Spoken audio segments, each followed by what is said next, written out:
सच्चिदानंद घन प्रेमानंद स्वरूप नवनिभृत निकुंज महामहिम परम पावन श्री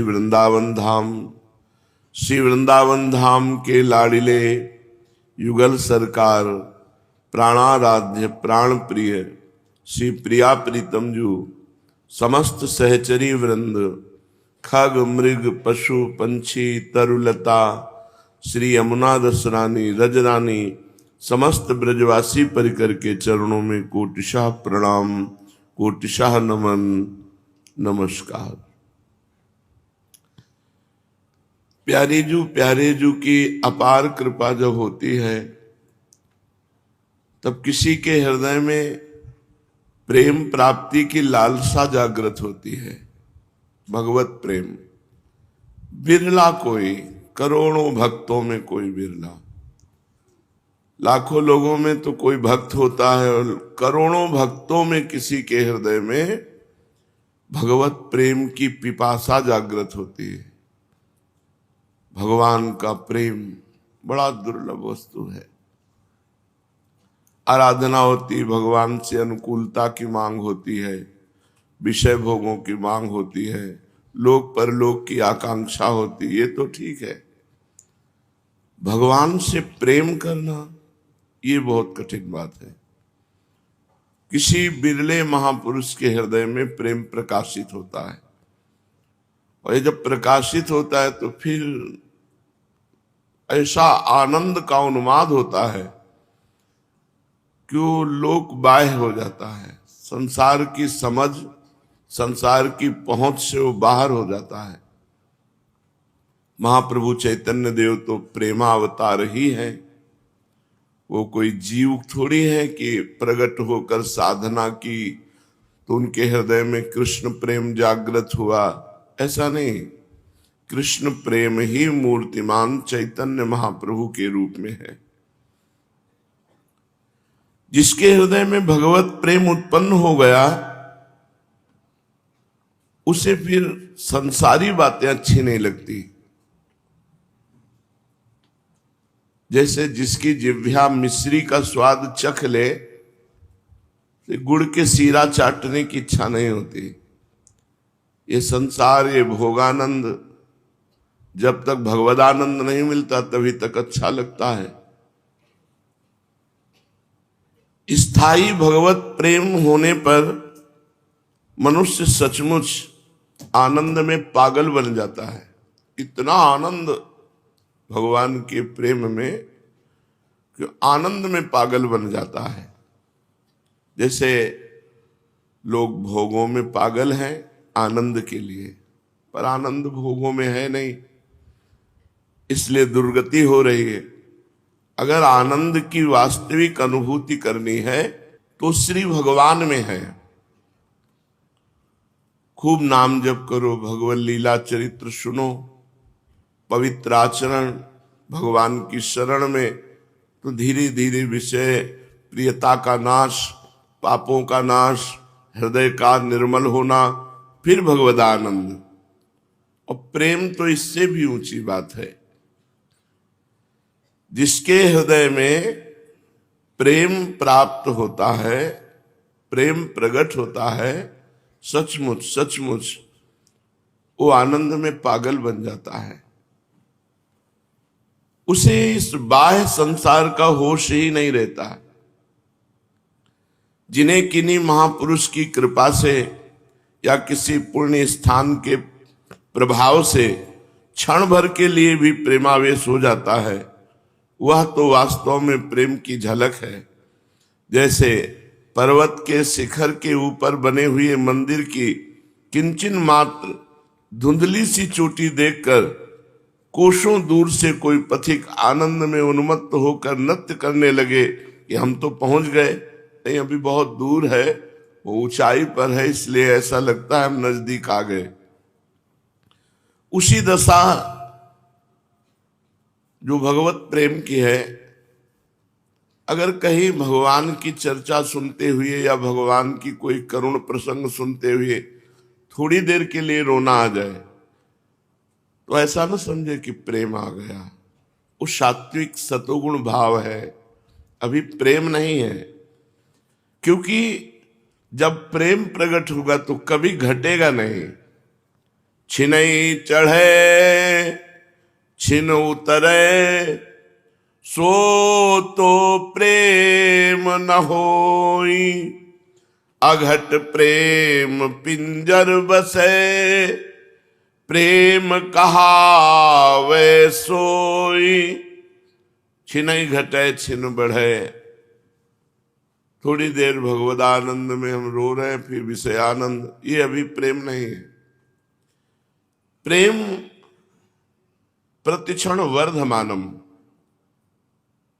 प्रेम प्रतिक्षण बढ़ता है, घटता नहीं। छिनई घटे छिन बढ़े, सो तो प्रेम न हो।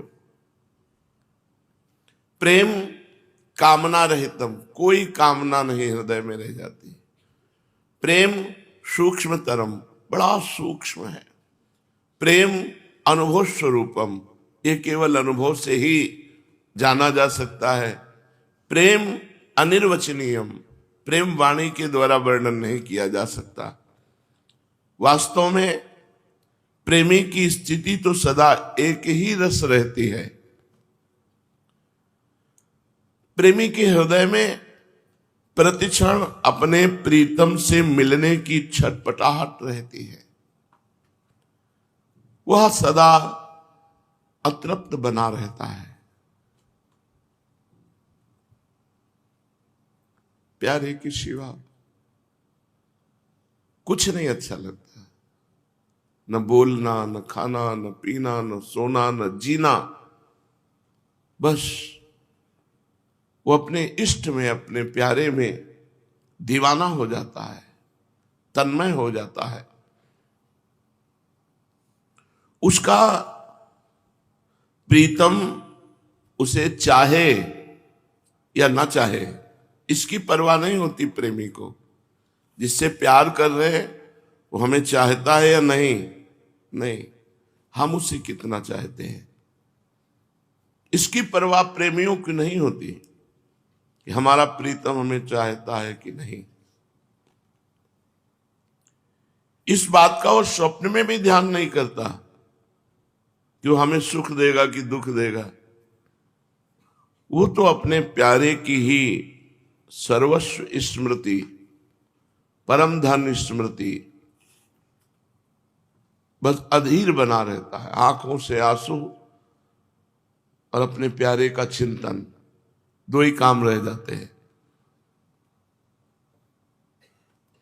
इक अंगी बिनु कारण ही, इक रस सदा समान। समर्थ प्रेम का स्वरूप है। इक अंगी, अपनी तरफ से केवल, सामने से प्रेम हो रहा है हमारे लिए कि नहीं, इससे कोई मतलब हमारा नहीं। हम उन्हें प्राणपन से प्यार कर रहे हैं।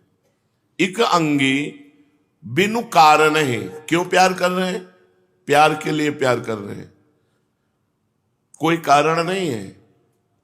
इक रस सदा समान, तो वो सदा एक रस रहता है।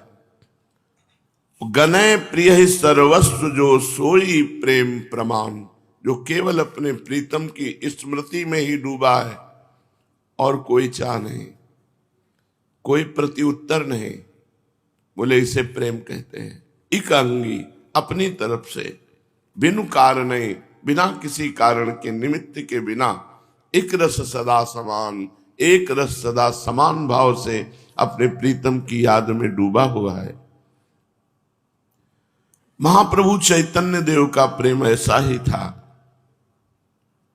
उनकी हृदय कंदरा से जो भक्ति भाव का भव्य स्रोत उदित हो गया, वो फिर कभी घटा नहीं, उत्तरोत्तर बढ़ता ही गया। उनकी हृदय कंदरा से उत्पन्न हुई भक्ति भागीरथी की धारा ऐसा नहीं कि सावन भादों की क्षुद्र नदी की भांति थोड़े समय के लिए खूब इठला के बाढ़ के चली, इसके बाद फिर घट गई। जेठ मास की तेज धूप पड़ी तो सब गायब हो गई बाढ़, ऐसा नहीं। उनके हृदय में जो प्रेम सरिता प्रकट हुई तो उफनाती हुई श्री कृष्ण रूपी समुद्र में स्थायी रूप से मिली, कभी कमी नहीं हुई। उत्तरोत्तर बढ़ने वाली अलौकिक और अनुपम धारा, उसकी उपमा इन सांसारिक धाराओं से तो दी ही नहीं जा सकती। कहां भगवत प्रेम, कहां ये जड़ नदी। प्रेम अनुभव गम्य है। महाप्रभु जब से गया धाम में ईश्वरपुरी जी ने ये मंत्र दिया, तब से उन्माद अवस्था आने लगी प्रेम की, उनकी विचित्र दशा हो गई। वे भोजन कर रहे हैं, करते करते सहसा बीच में ही उठकर रुदन करने लगते, हा कृष्ण तुम कहां चले गए, हा प्राणनाथ तुम कहां हो। भोजन करते करते रास्ता चलते चलते पागलों की भांति नृत्य करने लगते हैं।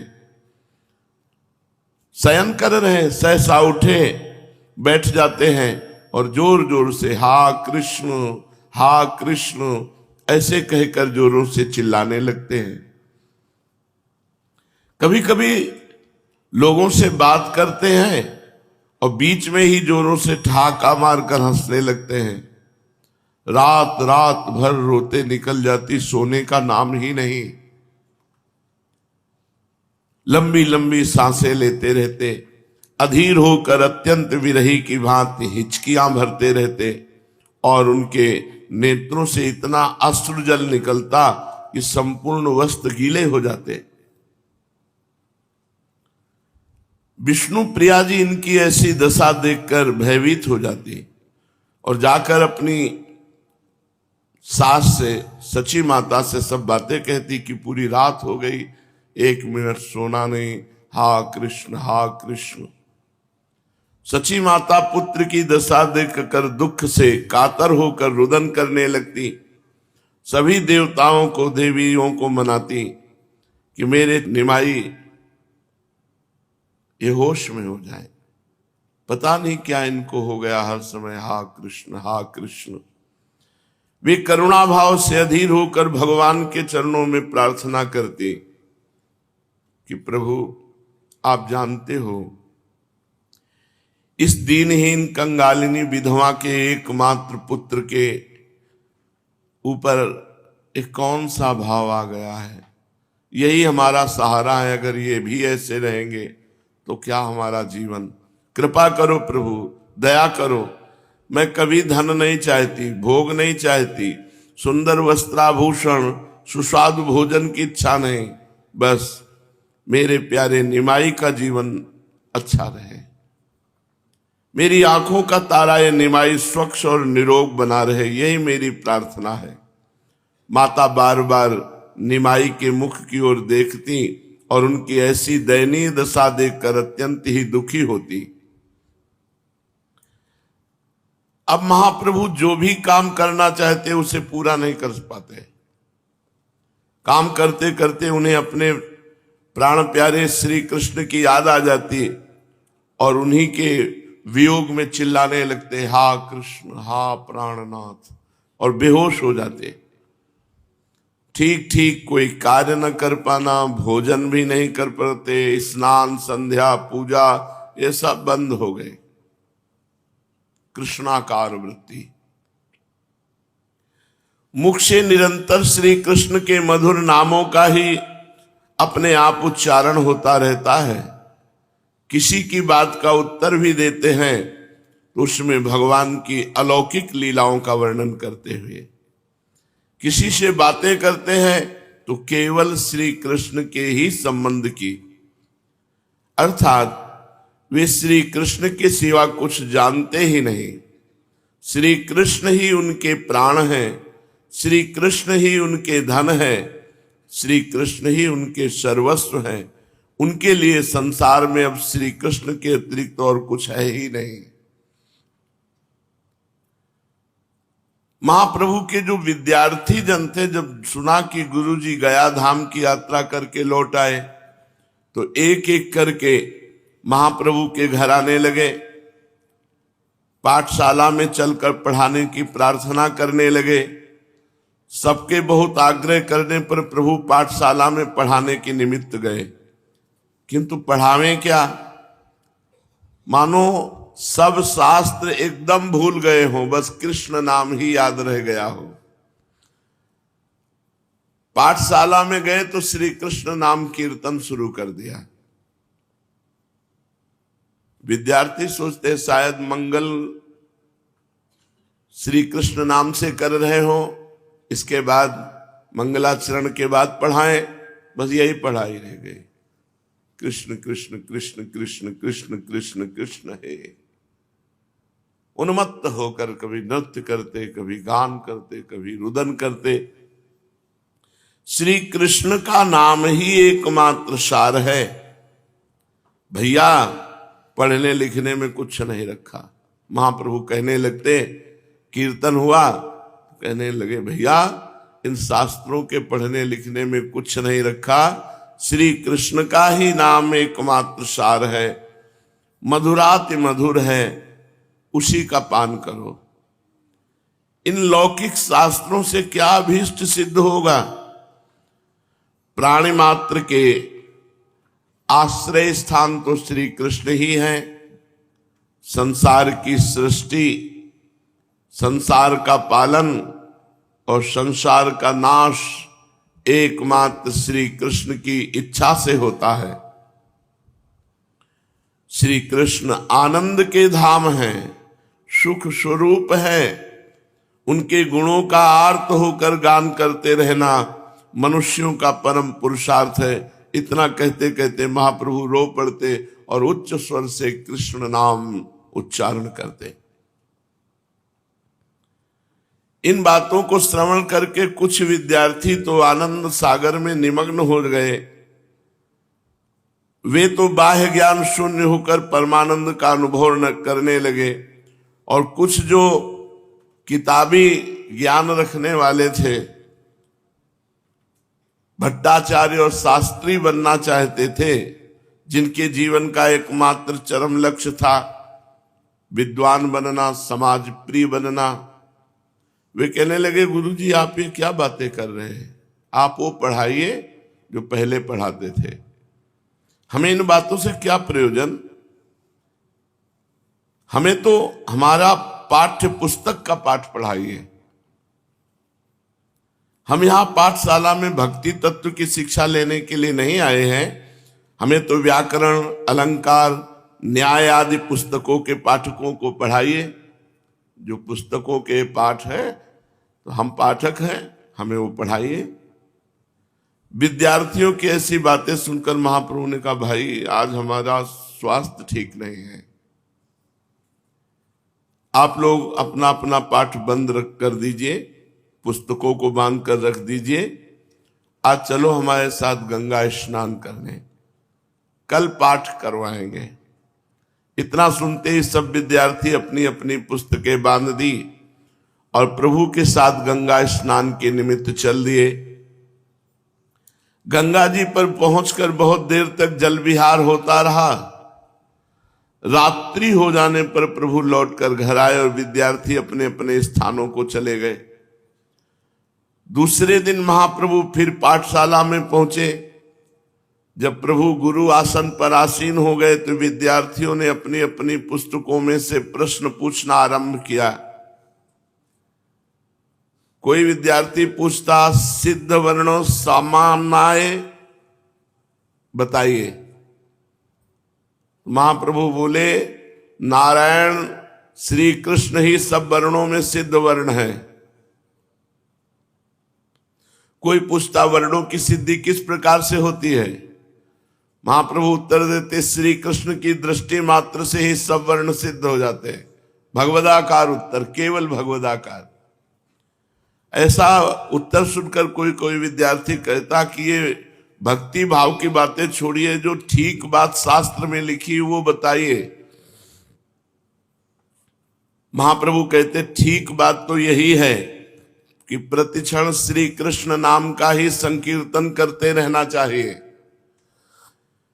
ये सुनकर सभी विद्यार्थी एक दूसरे की ओर मुख की ओर देखने लगते।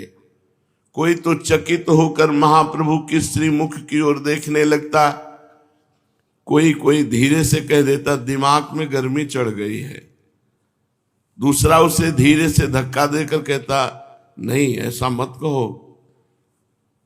प्रभु अब जो उत्तर देते हो श्री कृष्ण परख उत्तर देते। बड़े बड़े विद्यार्थी कहने लगे आप ये तो ना जाने कहां की व्याख्या कर रहे हैं, शास्त्र में तो ऐसी व्याख्या नहीं लिखी। महाप्रभु उत्तर देते मैं शास्त्रों का सार बता रहा हूं, किसी भी पंडित से जाकर पूछा हो वह सर्व शास्त्रों का सार श्री कृष्ण के चरण कमल की प्राप्ति ही बताएगा। विद्यार्थी बेचारे इनकी अलौकिक बातों का उत्तर दे ही क्या सकते थे। सब अपनी अपनी पुस्तकें बांधकर अपने अपने स्थान के लिए चले गए। कुछ समझदार और बड़े छात्र पंडित गंगादास जी की सेवा में पहुंचे। वे प्रणाम करके उनके समीप बैठ गए। कुशल प्रश्न के अनंतर आचार्य गंगादास ने उनके आने का कारण पूछा। दुखी होकर उन लोगों ने कहा महाराज जी हम क्या बतावें, हमारे गुरुजी जब से गया से लौट के आए हैं उनकी विचित्र दशा हो गई है। वे कभी हंसते हैं कभी रोते हैं। पाठशाला में आते हैं तो पाठ पढ़ाने के लिए, किंतु पाठ न पढ़ाकर भक्ति तत्व का उपदेश देने लगते हैं। हम लोग व्याकरण न्याय अलंकार तथा साहित्य आदि किसी भी शास्त्र का प्रश्न करते हैं तो वे उसका कृष्ण परक उत्तर देते हैं। उनसे जो भी प्रश्न किया जाए उसी का उत्तर ऐसा देते हैं जो पाठ्य पुस्तक के एकदम विरुद्ध है। और पता नहीं क्या हो गया, कभी कभी पढ़ाते पढ़ाते रोने लगते हैं और कभी जोर से हा कृष्ण प्यारे, हा प्यारे, हा प्राण वल्लभ, पाहिमाम राधा वल्लभ, रक्षा करो रक्षा करो, ऐसा पुकारने लगते हैं। अब आप ही बताइए इस प्रकार हमारी पढ़ाई कैसे होगी। हम लोग घर बार छोड़कर केवल विद्या अध्ययन के निमित्त यहाँ पड़े हैं। यहाँ पर हमारी पढ़ाई लिखाई कुछ होती नहीं, उल्टे पढ़े लिखे को भूल जाते हैं। तो वो आपके हैं शिष्य, आप बुलाकर निमाई को समझा दीजिए, निमाई पंडित को, कि वो हमारा पाठ्यक्रम हमको पढ़ावें। पंडित गंगादास जी वैसे तो बड़े भारी नामी विद्वान थे, किंतु उनकी विद्या पुस्तकी ही विद्या थी। भक्ति भाव से एकदम कोरे थे। ईश्वर के प्रति उनका उदासीन भाव था। यदि ईश्वर होगा भी तो हुआ करे, हमें उससे क्या काम। समय पर भोजन कर लिया, विद्यार्थियों को पाठ पढ़ा दिया, बस यही हमारे जीवन का व्यापार है। कुछ इसी प्रकार के उनके विचार थे।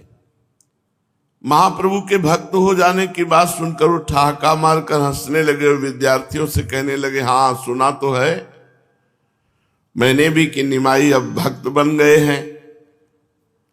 पंडित होकर उन पर यह क्या भूत सवार हो गया है। ब्राह्मण पंडित को तो निरंतर शास्त्रों के अध्ययन अध्यापन में ही लगे रहना चाहिए। खैर अब तुम लोग अपने अपने स्थानों को जाओ, कल उसे मेरे पास भेज देना, मैं उन्हें समझा दूंगा। मेरी बात को वो कभी नहीं टालते। इतना सुनकर विद्यार्थी अपने अपने स्थानों पर चले गए। दूसरे दिन प्रभु से विद्यार्थियों ने कहा आचार्य गंगादास जी ने आपको अपने यहाँ बुलाया है, आगे आपकी इच्छा है, आज जाइए या फिर किसी दिन हो आइए। आचार्य गंगादास जी का बुलावा सुनकर प्रभु उसी समय 2-4 विद्यार्थियों को साथ लेकर उनके स्थान पर पहुंचे। वहां जाकर प्रभु ने अपने विद्या गुरु के चरणों की वंदना की। गंगादास जी ने भी उनका पुत्र की भांति आलिंगन किया और बैठने के लिए एक आसन की ओर संकेत किया। आचार्य की आज्ञा पाकर उनके बतलाए हुए आसन पर महाप्रभु बैठ गए। प्रभु के बैठ जाने पर साथ के विद्यार्थी भी पीछे एक ओर हटकर पाठशाला की बिछी हुई चटाइयों पर बैठ गए। प्रभु के सुखपूर्वक बैठ जाने पर वात्सल्य प्रेम प्रकट करते हुए आचार्य गंगादास जी ने कहा भाई निमाई तुम मेरे प्रिय विद्यार्थी हो, मैं तुम्हें पुत्र की भांति प्यार करता हूं। शास्त्रों में कहा है अपने प्यारे की उसके मुख पर बड़ाई न करनी चाहिए। क्योंकि ऐसा करने से उसकी आयु क्षीण होती है। किंतु यथार्थ बात तो कही ही जाती है, तुमने मेरी पाठशाला के नाम को सार्थक बना दिया।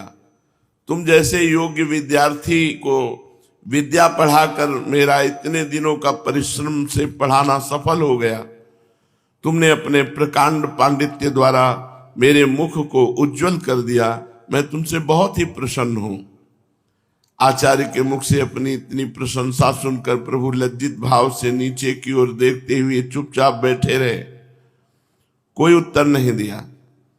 आचार्य गंगादास जी फिर कहने लगे, योग्य बनने के अनंतर तुम अध्यापक हुए, तुमने पढ़ाने का कार्य भी यथेष्ट किया, जिससे तुम्हारी ख्याति प्राप्त हुई। तुम्हारे सभी विद्यार्थी सदा तुम्हारे शील स्वभाव की तथा पढ़ाने की सरल सुंदर प्रणाली की प्रशंसा करते रहे। वे लोग तुम्हारे सिवा दूसरे किसी के पास पढ़ना पसंद ही नहीं करते, किंतु कल उन्होंने आकर मुझसे तुम्हारी शिकायत की है। तुम उन्हें अब मनोयोग के साथ ठीक ठीक नहीं पढ़ाते हो, और लोगों ने भी मुझसे आकर कहा कि तुम भक्तों की भांति रोते गाते हो, हंसते कूदते हो। अरे कितने भारी विद्वान अध्यापक होकर तुम्हें ऐसी बातें शोभा नहीं देती। तुम विद्वान हो, समझदार हो, मेधावी हो, शास्त्रज्ञ होकर, हाँ कृष्ण है, देखो शास्त्रज्ञ है, इसे मूर्खता समझ रहे हैं। यही तो भगवान की बड़ी विचित्र माया है। ये ढोंग क्यों करते हो? उन्हें भक्ति ढोंग लग रही है, मूर्खता लग रही है, इसीलिए बड़े बड़े विद्वान भगवान के रहस्य को नहीं जान पाते। जो शास्त्रों की बातें तो जानते नहीं, विद्या बुद्धि से हीन है, तुम्हें इसकी क्या जरूरत है? तुम तो स्वयं विद्वान हो, बड़े बड़े लोग तुम्हारी विद्या बुद्धि पर ही मुक्त होकर के मुक्त कंठ से तुम्हारी प्रशंसा करते हैं, सर्वत्र तुम्हारी प्रतिष्ठा है। फिर तुम ऐसे अशास्त्रीय आचरणों को क्यों करते हो? ठीक ठीक बताओ क्या बात है? सब बातें सुनकर भी महाप्रभु चुप रहे। उन्होंने किसी भी बात का कोई उत्तर नहीं दिया। गंगादास जी ने अपना व्याख्यान समाप्त नहीं किया। फिर वे कहने लगे, तुम्हारे नाना नीलांबर चक्रवर्ती एक नामी पंडित हैं, तुम्हारे पूज्य पिता भी प्रतिष्ठित पंडित थे, तुम्हारे मातृकुल और पितृकुल में सनातन से पांडित्य चला आया है, तुम स्वयं भारी विद्वान हो, तुम्हारी विद्या बुद्धि से ही मुग्ध होकर सनातन मिश्र जैसे राज पंडित ने अपनी पुत्री का विवाह तुम्हारे साथ किया है। नवद्वीप की विद्वान मंडली तुम्हारा यथेष्ट सम्मान करती है, विद्यार्थियों को तुम्हारे प्रति पूर्ण सम्मान के भाव है। फिर तुम मूर्खों जैसा तुम किस मूर्ख की चक्कर में आ गए? बड़े बड़े विद्वान भी भगवान की भक्ति का रहस्य नहीं जानते। देखो बेटा, अध्यापक का पद पूर्व जन्म के बड़े भाग्य से मिलता है। तुम उसके काम में असावधानी करते हो, ये ठीक नहीं। बोलो उत्तर क्यों नहीं देते? अच्छी तरह आज से पढ़ाया करो। नम्रता के साथ महाप्रभु ने कहा, आपकी आज्ञा पालन करने की भरसक चेष्टा करूंगा। क्या करूं? मेरा मन मेरे वश में नहीं है। कहना चाहता हूं कुछ, मुंह से निकलता है कुछ, करना चाहता हूं कुछ, हो कुछ और रहा है। अब कितनी कम शब्दों में स्थिति बता दे, लेकिन इनकी समझ में नहीं आएगी, क्योंकि ये विद्वान है। गंगादास जी ने प्रेम के साथ कहा, सब ठीक हो जाएगा, चित्त को एकाग्र रखो। तुम तो समझदार आदमी हो, मन को वश में करो, सोच समझ कर बात का उत्तर दो। कल से खूब सावधानी रखना, विद्यार्थियों को खूब मनोयोग के साथ पढ़ाना। अच्छा समझ गए? महाप्रभु ने कहा, जो आज्ञा। आचार्य गंगादास को प्रणाम किया और विद्यार्थियों के साथ उनसे विदा हुए। जिन नयनों में प्रीतम की छवि समा गई, जिस हृदय मंदिर में श्री कृष्ण की परमोज्वल परम प्रकाश युक्त श्रीअंग शोभा स्थापित हो गई, भला उसमें दूसरे के लिए भी स्थान कहाँ? जब प्रीतम की छवि हृदय में समा गई, फिर दूसरे के लिए स्थान कहाँ?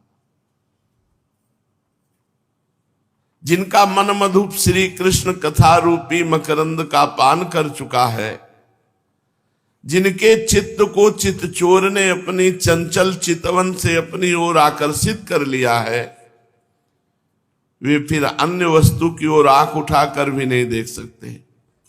उनकी जिह्वा सदा नारायणाक्ष पीयूष का पान करती है, अर्थात भगवान की कथा का निरंतर पान करती है।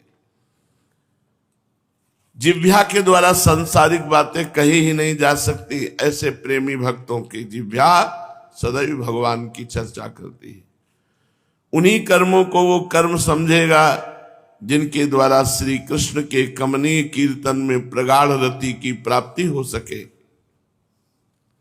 उसकी विद्या, बुद्धि, वैभव और संपदा, मेधा सभी एकमात्र श्री कृष्ण कथा ही है।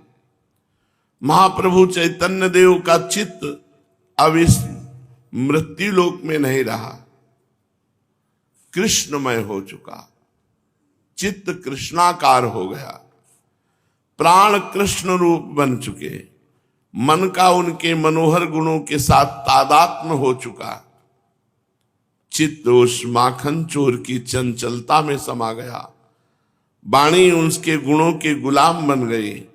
अब वे करें भी तो क्या करें? सांसारिक कार्य करने के लिए मन, बुद्धि, चित्त, इंद्रिया आदि कोई भी उनका साथ नहीं देती, वे दूसरे के वश में हो चुकी। महाप्रभु की सभी चेष्टाएं श्री कृष्ण में ही होने लगी। आचार्य गंगादास जी की मधुर और वात्सल्यपूर्ण भर्त्सना के कारण वो खूब सावधान होकर घर से पढ़ाने के लिए चले। दूसरे दिन विद्यार्थियों ने अपने गुरुदेव को आते देखकर उनके चरण कमलों में साष्टांग प्रणाम किया।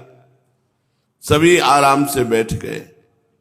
विद्यार्थियों का पाठ आरंभ हुआ। किसी विद्यार्थी ने पूछा, अमुक धातु का किस अर्थ में प्रयोग होता है और अमुक लकार में उसका कैसा रूप बनेगा?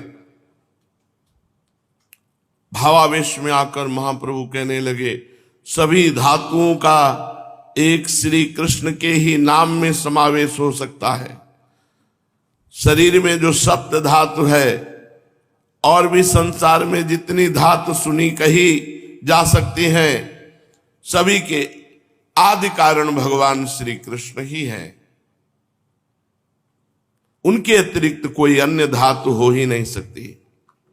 सभी स्थितियों में उनके समान ही रूप बनेंगे। पूछा था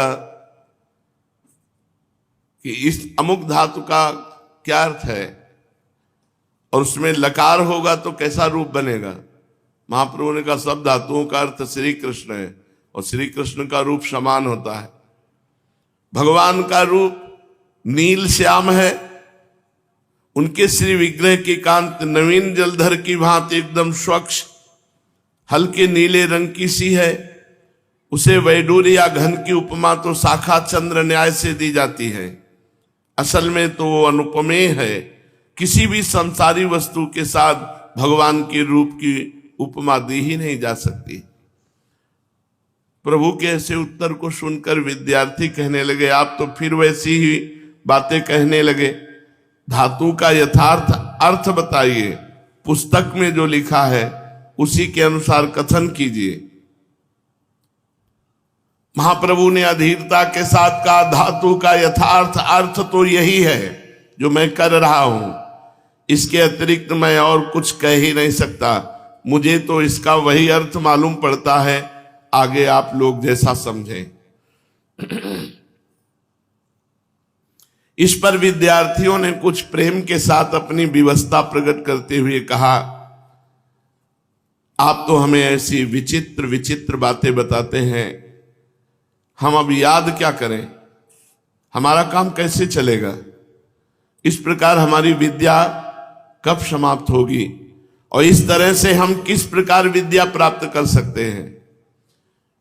प्रेम के आवेश में आकर महाप्रभु कहने लगे, सदा याद करते रहने की तो एक ही बात है, सदा सर्वदा सर्वत्र श्री कृष्ण के सुंदर नामों का ही स्मरण मात्र से प्राणी मात्र का कल्याण हो सकता है।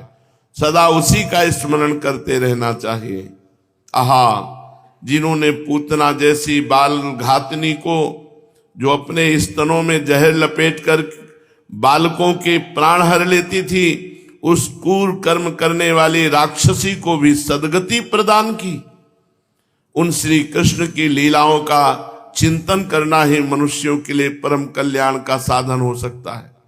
जो दुष्ट बुद्धि से भी श्री कृष्ण का स्मरण करते थे, जो उन्हें शत्रु रूप से विद्वेष के कारण मारने की इच्छा से उनके पास आए थे, वे अघासुर, बकासुर, शक्टासुर आदि पापी भी उनके जगत पावन दर्शनों के कारण इस संसार सागर से बात की बात में पार हो गए, जिससे योगी लोग करोड़ों वर्ष तक की समाधि लगाकर भांति भांति के साधन करते रहने पर भी नहीं तर सकते। उन श्री कृष्ण के चारु चरित्रों के अतिरिक्त चिंतनीय चीज और हो ही क्या सकती है। श्री कृष्ण कीर्तन से ही उद्धार होगा। श्री कृष्ण कीर्तन ही सर्व सिद्धि प्रद है, उसके द्वारा प्राणी मात्र का कल्याण हो सकता है। श्री कृष्ण कीर्तन ही शाश्वत शांति का एकमात्र उपाय है, उसी के द्वारा मनुष्य सभी प्रकार के दुखों से परित्राण पा सकता है। तुम लोगों को उन्हीं श्री कृष्ण की शरण में जाना चाहिए। इनकी ऐसी व्याख्या सुनकर सभी विद्यार्थी रुदन करने लगे। महाप्रभु के भाव को देख करके वो सब विषय भूल गए। श्री कृष्ण को ही अपना आश्रय स्थान समझकर उन्हीं की स्मृति में अश्रु विमोचन करने लगे।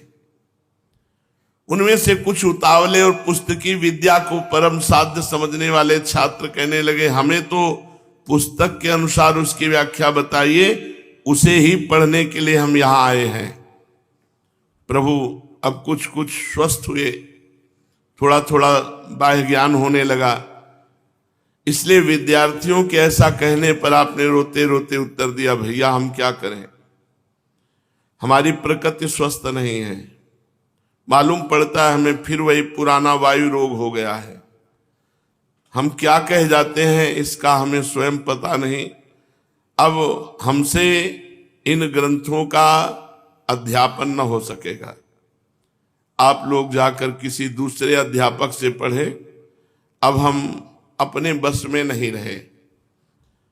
प्रभु के ऐसा कहने पर विद्यार्थी फूट फूट कर रोने लगे और विलाप करते हुए करुण कंठ से प्रार्थना करने लगे, गुरुदेव अब हम कहाँ जाएं, हम निराश्रयों के आप ही एकमात्र आश्रय हैं, हमें आपके समान वात्सल्य प्रेम दूसरे किसी अध्यापक में मिल सकेगा क्या?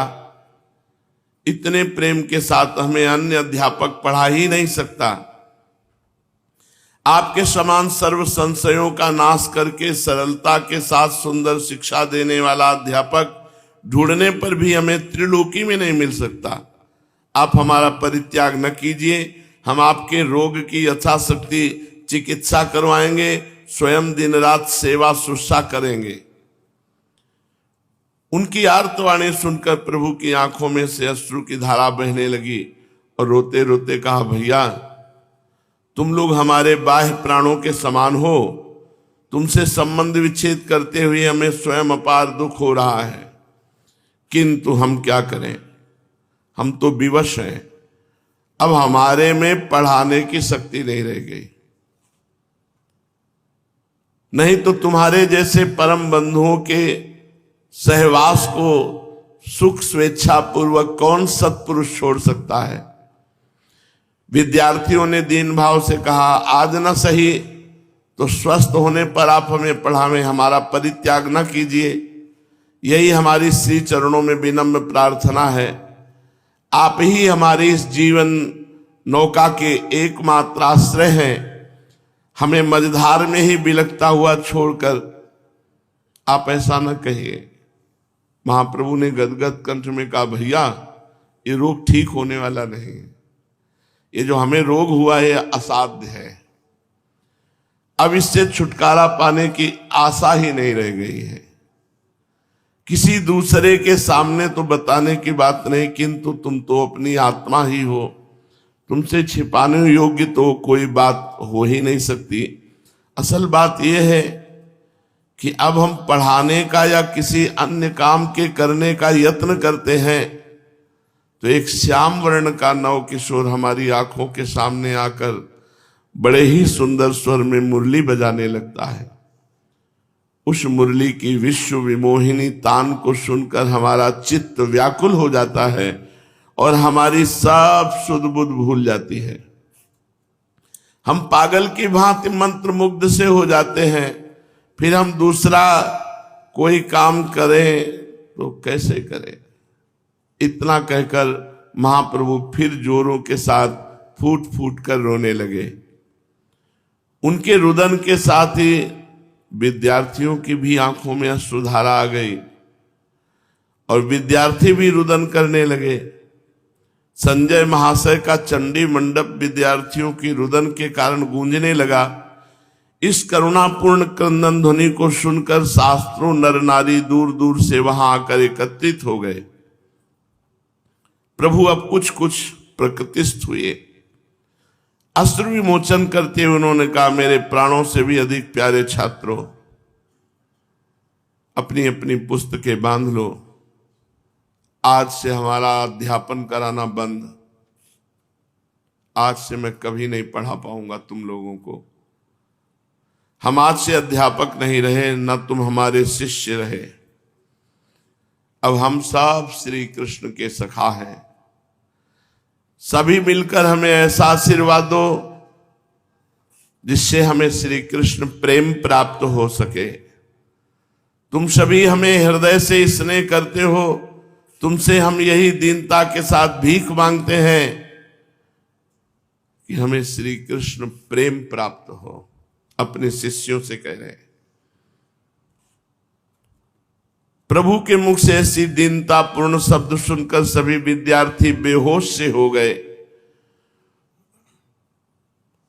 प्रभु ने फिर कहा, मैं अंतिम बार तुम लोगों से कहता हूं, तुम लोग पढ़ना ना छोड़ना, कहीं दूसरी जगह जाकर अच्छा अध्यापक देख करके पढ़ना।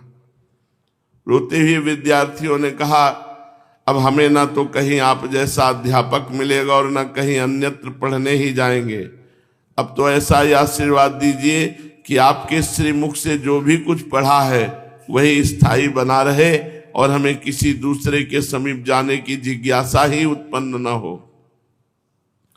अब तो हमें अपने चरणों की शरण प्रदान कीजिए, आपके चरणों की सदा स्मृति बनी रहे, यही अंतिम वरदान प्रदान कीजिए। ये कहकर सभी विद्यार्थियों ने प्रभु को एक साथ ही साष्टांग प्रणाम किया और प्रभु ने भी सबको पृथक पृथक गले से लगाया। वे सभी बड़भागी विद्यार्थी प्रभु के प्रेम पूर्ण आलिंगन से कृतकृत्य हो गए और जोरों से हरि बोल कहकर हरि नाम की तुमुल ध्वनि करने लगे।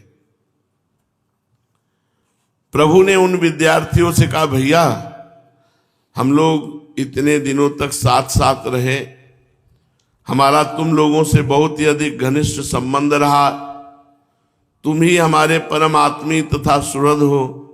एक बार तुम सभी एक स्वर से मिलकर क्या मंगलमय श्री कृष्ण के नाम का कीर्तन सुना सकते हो?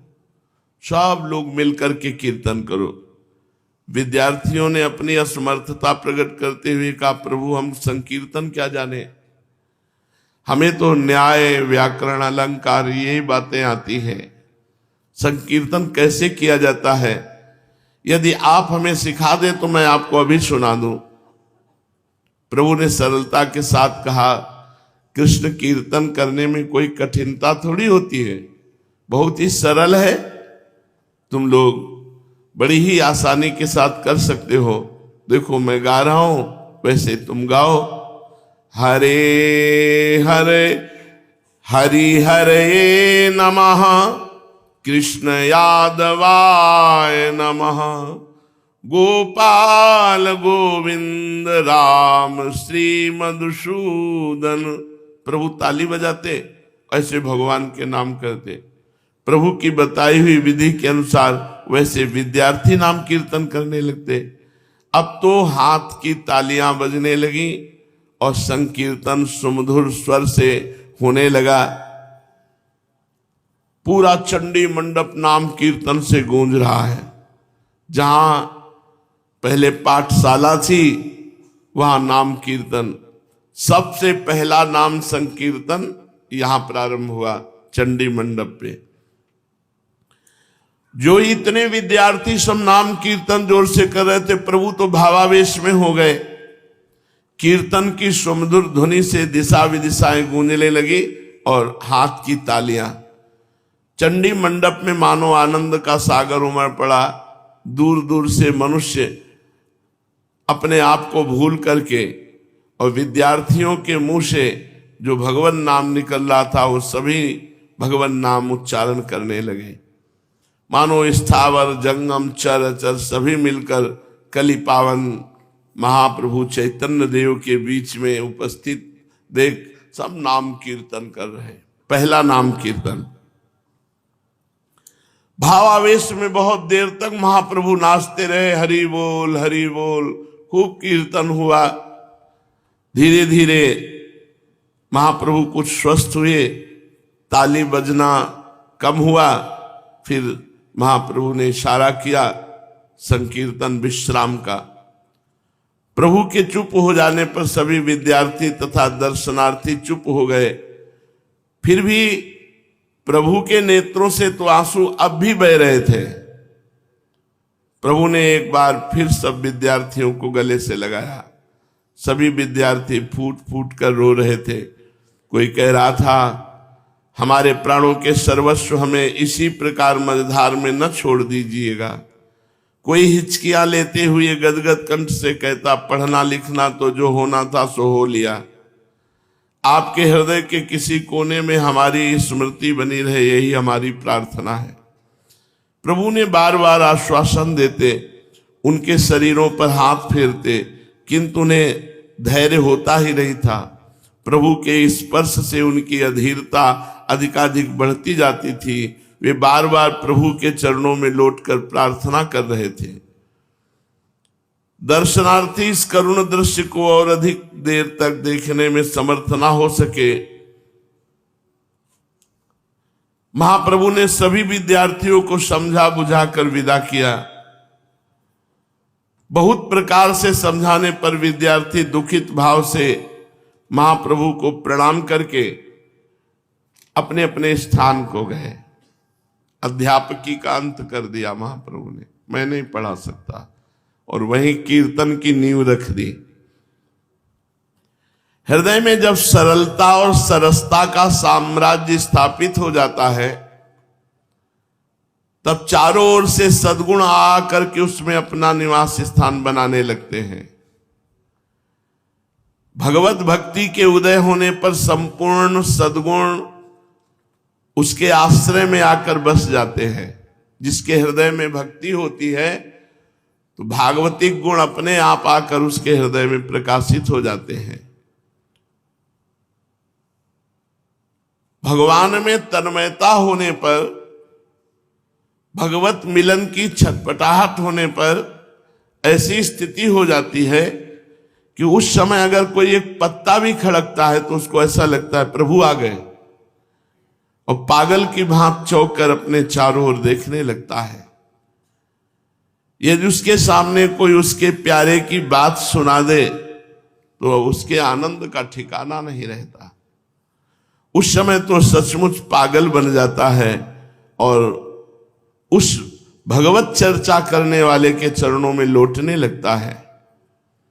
उसकी स्थिति उस विरहिणी की भांति हो जाती है जो चातक पक्षी के मुख से भी प्यू प्यू की कर्णप्रिय मनोहर वाणी सुनकर अपने प्राण प्यारे की स्मृति में अधीर होकर नयनों से नीर बहाने लगती है। क्यों न हो, प्रीतम की पुण्य स्मृति में मादकता ही इस प्रकार की है। महाप्रभु अपने प्रिय शिष्यों के साथ भगवत चर्चा करते हुए घर की ओर चले आ रहे थे कि रास्ते में उन्हें आचार्य रत्न गर्भ जी का घर मिला।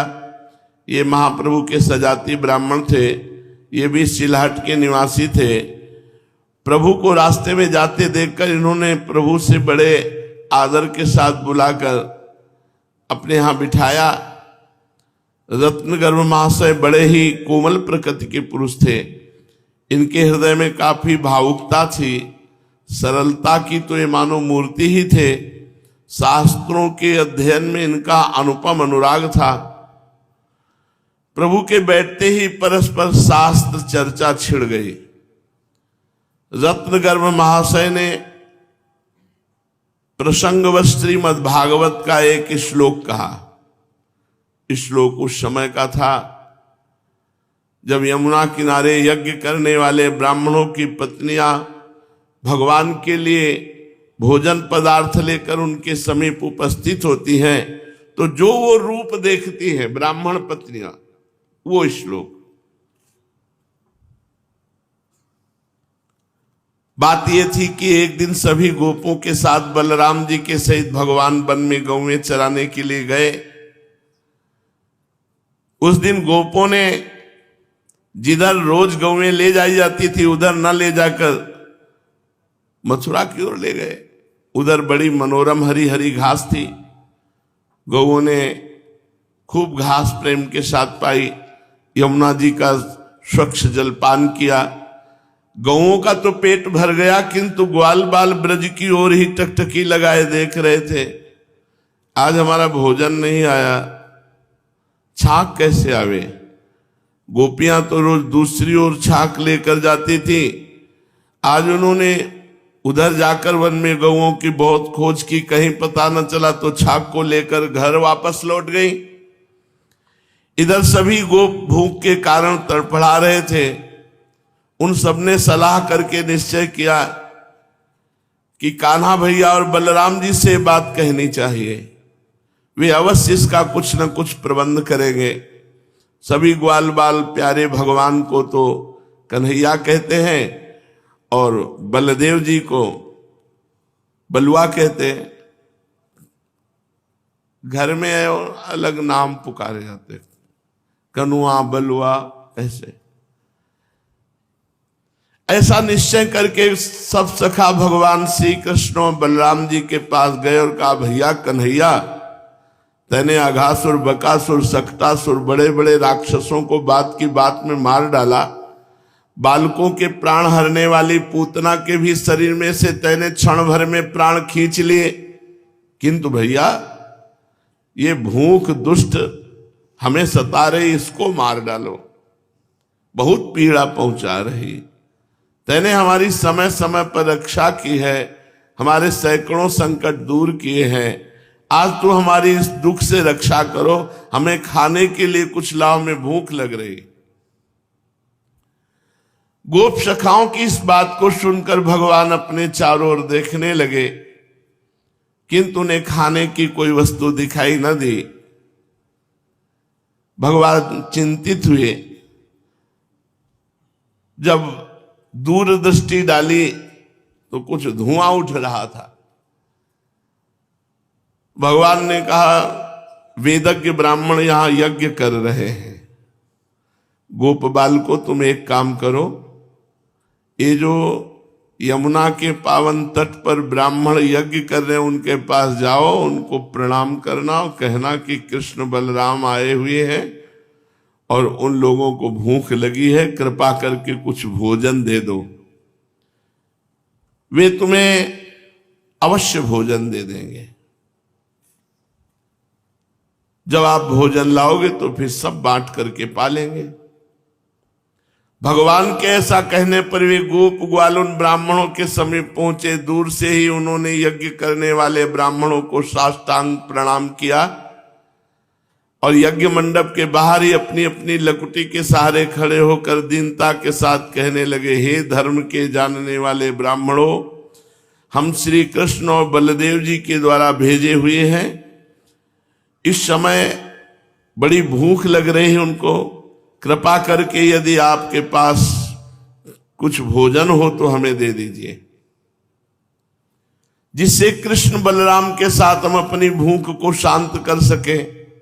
गोपों की ऐसी प्रार्थना करने पर वे ब्राह्मण कुछ नहीं बोले, उदासीन ही रहे।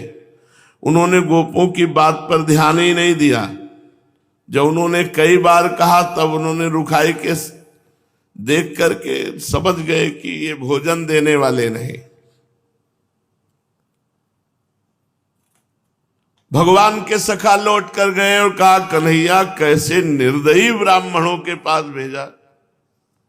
अरे भोजन की तो बात जाने दो, वो सीधे मुंह बात भी नहीं किए, वे हमसे प्रेम पूर्वक बोले ही नहीं। गोपों की ऐसी बात सुनकर भगवान ने कहा, वे कर्मकांडी ब्राह्मण हैं, वह हमारी बात को भला क्या समझ सकते हैं।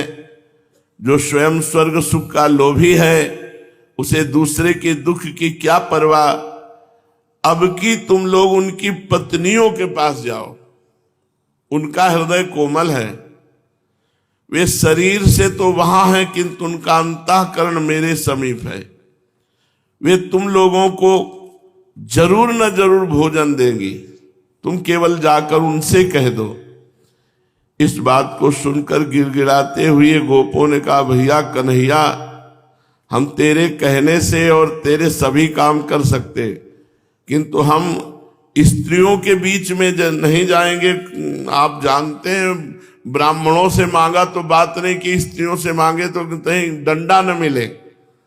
भगवान ने हंसते हुए कहा, नहीं नहीं, वो बड़ी भक्ता है, मेरी जान पहचान है, मेरे नाम से तो वे ही जी रही है। जाओ तुम केवल कह दो, सब कुछ मिल जाएगा। भगवान की ब्राह्मण पत्नियों से जान पहचान पुरानी थी। बात यह थी कि मथुरा की मालिनें पुष्प चुनने के निमित्त नित्य प्रति वृंदावन आया करती थी। जब वे ब्राह्मणों के घरों में पुष्प देने जाती, तब स्त्रियों से श्री कृष्ण और बलराम के अद्भुत रूप लावण्य का बखान करती, उनकी अलौकिक लीलाओं का गुणगान किया करती। उन्हें सुनते सुनते ब्राह्मण पत्नियों के हृदय में इन दोनों के प्रति, श्री कृष्ण बलराम के प्रति अनुराग उत्पन्न हो गया। भगवान की बात सुनते सुनते दोनों के प्रति, भगवान श्री कृष्ण और बलराम के प्रति ब्राह्मण पत्नियों का अनुराग हो गया। वे सदा इनके दर्शनों के लिए छटपटाती रहती थी। उनकी उत्सुकता आवश्यकता से अधिक बढ़ गई थी। उनकी लालसा को पूर्ण करने के निमित्त ही भगवान ने लीला रची थी। जब भगवान ने कई बार जोर देकर कहा, तब तो उदास मन से गोप ब्राह्मण पत्नियों के पास पहुंचे और वहां दूर से ही प्रणाम किया और वैसे ही दीनता के साथ कहा, हे ब्राह्मण पत्नियों, यहां से थोड़ी दूर पर बलदेव जी और श्री कृष्णचंद्र जी आए हैं। दोनों बहुत भूखे हैं, यदि तुम्हारे पास कुछ खाने की वस्तु हो तो उन्हें दे दो। ब्राह्मण पत्नियों का इतना सुनना था कि वे प्रेम के कारण अधीर हो उठी। ये सुनकर कि श्री कृष्ण और बलराम भूखे हैं, उनकी अधीरता का ठिकाना न रहा। जिनके दर्शनों की चिरकाल से इच्छा थी, जिनकी मनोहर मूर्ति के दर्शन के लिए नेत्र छटपटा रहे थे, वे श्री कृष्ण बलराम भूखे हैं और भोजन की प्रतीक्षा कर रहे हैं। इस बात से उन्हें दुख भी हुआ और परम सुख हुआ। दुख हुआ कि भूखे, परम सुख हुआ कि आज दर्शन होंगे। वे जल्दी से भांति भांति के पकवानों को थालों में सजाकर श्री कृष्ण के समीप जाने के लिए तैयार हो गई। उनके पतियों ने कुछ ने मना किया, किंतु उन्होंने एक भी न सुनी और प्रेम में मतवाली हुई जल्दी से श्री कृष्ण के समीप पहुंचने का प्रयत्न करने लगी। उस समय भगवान खूब सज धर कर ठाठ के साथ खड़े देख रहे थे कि वो आ रही हैं कि नहीं। भगवान के उस मधुर गोप वेश का बड़ा सुंदर वर्णन किया गया है। श्यामम हिरण्य परिधिम वनमाल्य बर्ह धातु प्रवाल नटवेश मनोव्रतांसे विन्यस्त हस्तमितरेण धुनानमब्जम कर्णोत्पलालक कपोल मुखाब्जहासम।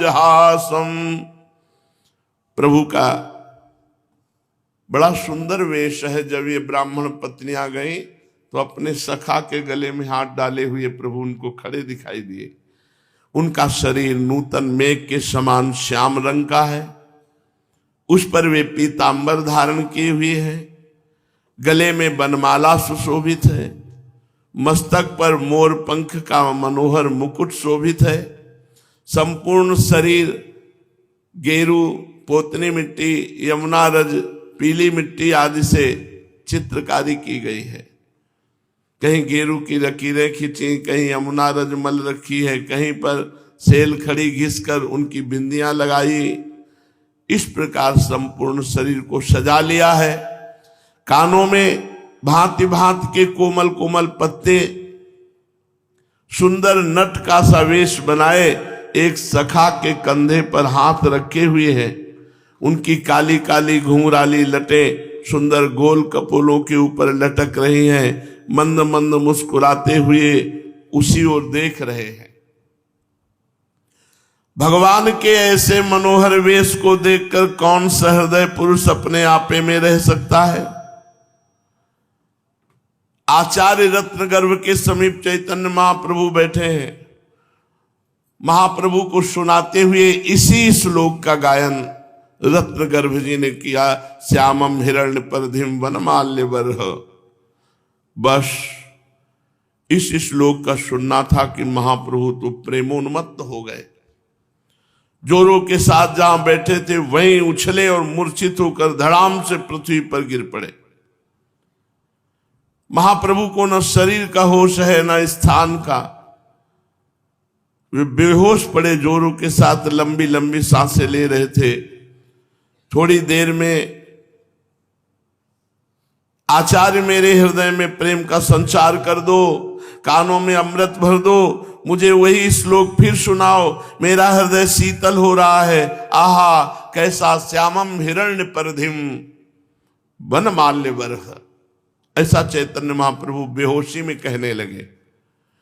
आचार्य फिर ऊंचे स्वर से श्यामम हिरण्य परधिम वनमाल्य बरह धातु प्रवाल नटवेश मनोव्रतांसे विन्यस्त हस्तमितरेण धुनानमब्जं कर्णोत्पलालक कपोल मुखाब्जहासम।